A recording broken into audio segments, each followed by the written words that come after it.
না খেয়ে বলতে পারবো না কেমন। আপনার একটু অপেক্ষা করেন, খেয়ে তারপরে বলতেছি।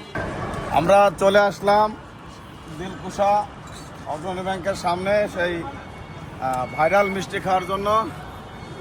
আমাদের মতিঝিলের সুনামধন্য ব্যবসায়ী শাওন ভাইয়ের কাছে।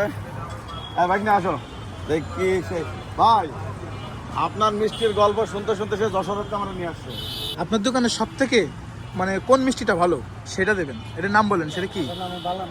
মালাই চপ। আচ্ছা দেন তাহলে খাইয়ে টেস্ট করি, শুধু গল্প কিনা এটাও দেখতে হবে না। আমি নড়াইলে ছিলাম বুঝছেন, সে আমাকে বলে যে ভাই মিষ্টি তো জীবনে বহুত খাইছেন, ঢাকায় আসেন, মিষ্টিটা দেখতেই খুব ইয়ামি।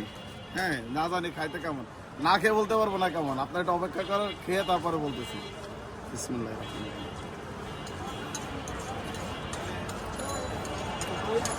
সুপার ভাই, এটা আপনি নিজে হাতে বানান? দাদা এই মিষ্টিটা কোথা থেকে আসে? এই যে আমাদের আর একটা গেস্ট আছে, ভাই একটা রিভিউ দিয়ে দেন খায়ে।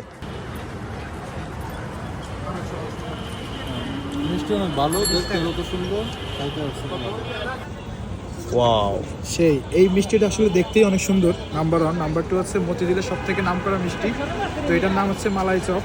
তো এখন আসলে এই মিষ্টির অনেক ভিডিও দেখছি, অনেক প্রশংসা শুনছি, যেহেতু শরীয়তপুর থেকে আসে, তো এটা খেয়ে এটা রিভিউ আপনাদের দিব এখন।